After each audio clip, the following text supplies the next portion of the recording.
Hey, good morning everyone, Tractor Man 44 here. Hey, you know what? Here it's a Saturday morning. I try to sneak off to town, you know, to have a cup of coffee with the missus and take her to a farmer's market. And I come back and the doggone son-in-law has been out here grading the road. He's done graded the road all the way from the blacktop all the way back. And so he just finished up a little bit here in his own driveway. And so you know what that means? That means I get to get a little seat time, get one of the old tractors out, and we're gonna roll it.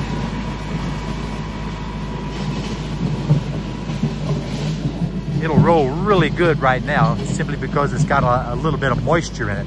We've had about four inches of rain in the last week, so it's real good. It's perfect for grading, and it's also perfect for rolling because it'll pack in.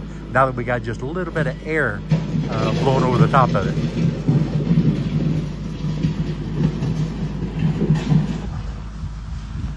Like I say, man, he's already been all the way out to the road. We're almost a half a mile back in here.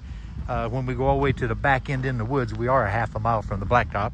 So he's done a good job. So now all I gotta do is smash her down a little bit. Well, I was thinking about using this little 30, but if you look under the back end, I'm doing a little bit of maintenance to the drawbar. I've got that off right now because I'm doing some repair work to it. And then I thought, well, I'll use this 30 here, but this 30 is hooked onto the old dump trailer. Can't use the Oliver 88 because its turning radius is about 42 acres in a 40-acre field. I was thinking of using the new arrival, the 44 Special. That's not really a special, but it's currently hooked up to the PTO wood splitter, so I'm not going to use that one. The engine on the Case 430 is still on the engine stand. We may use the Farmall H. It's been sitting there, I don't know, 8 or 9 months. Might use that one, don't know. I was thinking about using this 44, but it's got two front tires that are flat. Runs good though. If it wasn't so lazy, we definitely could use this 44 Special here that really is a special, except for the fact that I've not gotten down off of a parts tractor and taken a replacement hydraulic cylinder assembly out from under the seat yet and replaced this one that sprung a massive leak. So I put a battery in real quick. It's got a little juice in it. Don't know if it's a whole lot. Put about 3 gallons of gas in it. Oil looks okay. We're gonna see if this thing will fire up. This thing is real bad about oxidizing on the ignition switch. So let's see what happens.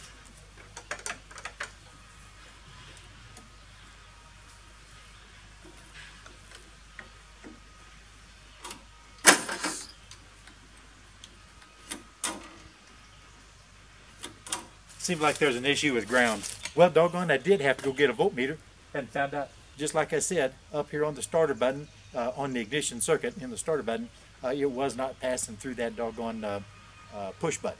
So that's pretty common, especially on tractors that set outside. So let's see if this thing will fire. I'm sure it's going to turn over.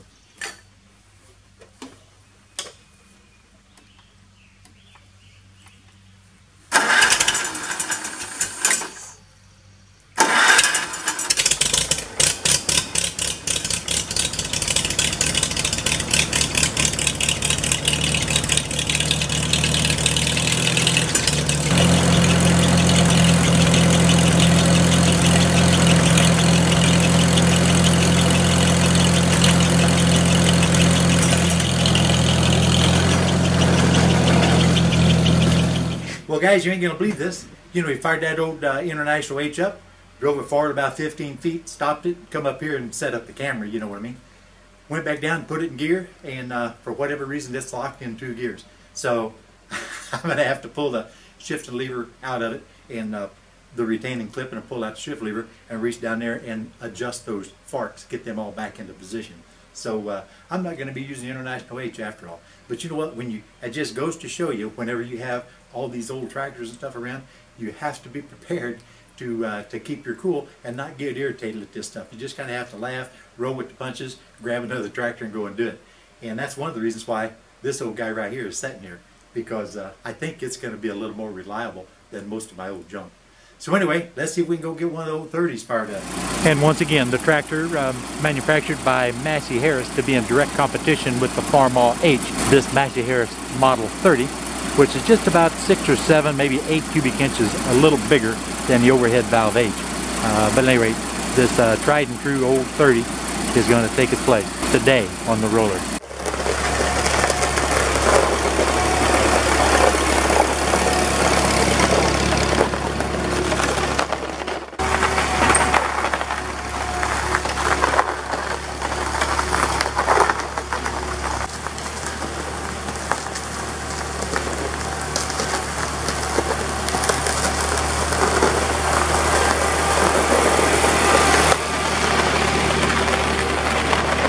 Well, I heard this terrible crunching noise, so I decided to come out and see what was going on.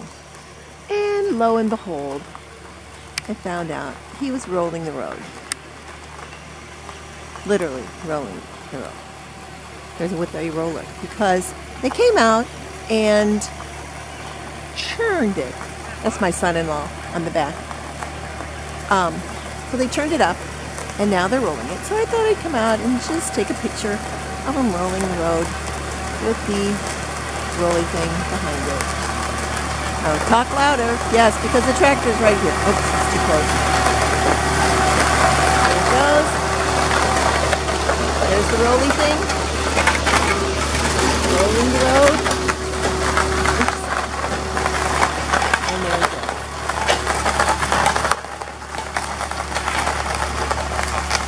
They have to roll it after they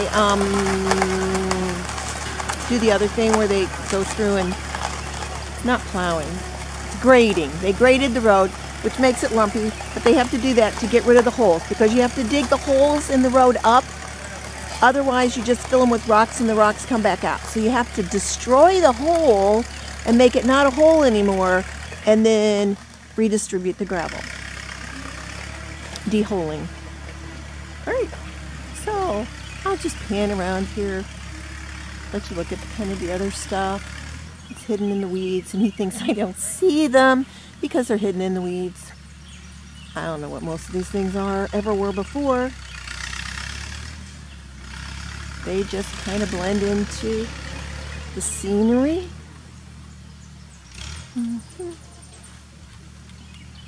There's a tractor, our road grader. I'm not sure what's back in there. This is a tractor, Massey something. Just ignore that other thing, that tractor trailer, but we just pretend it's not here. There is a shed back there, and it is in much better shape than it looks, but it's got a whole lot of stuff in it. There's probably a couple of 3 or 4 tractors, might be more in there. Right.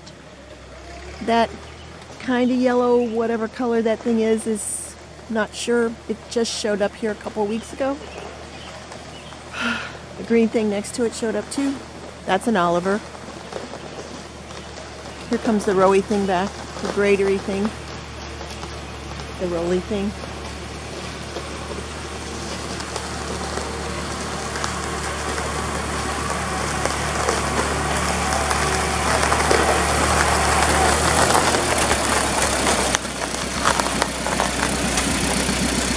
Notice how we've got it offset by pulling those pins. You got it what? We pull the pins to shoot it one way or the other so we can get the sides of the road and step in the middle of this tractor. Oh, okay, and that way it's flattened all the way around and not That just way through the middle? all the way on the outside edge, so I have to drive off into the gully with the wheels. Now what's inside that rolly thing? Well, it's just got a lot of stuff in it. Oh, a lot of stuff. Yeah, we don't want to talk about what. No bodies. No bodies. All right.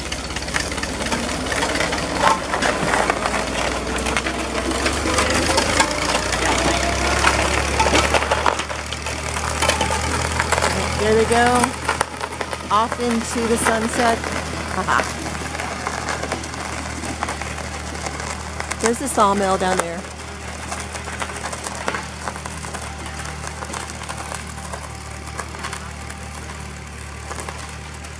I'm not sure what big thing is alongside the road. He bought it for some reason, and it ended up on the road right there. I don't know what it is.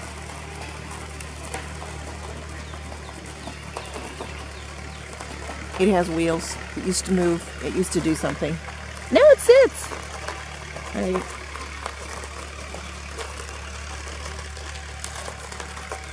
You can easily see right here the benefit of having the ability to shift the roller off sides, either to the left side or the right side, by pulling the pins on that drawbar and then just shifting the tongue over. That way you can keep your face out of the branches and everything at the edge of the road, and you don't have to get down in the road ditch in order to get the shoulders straight. So that's about it for this one here. I'm going to go ahead and make a couple more rounds back to the neighbor lady's house, and then it's time to park the old 30 and go do something else. And you know what? This tractor man 44, the son-in-law and the missus, we're all out of here.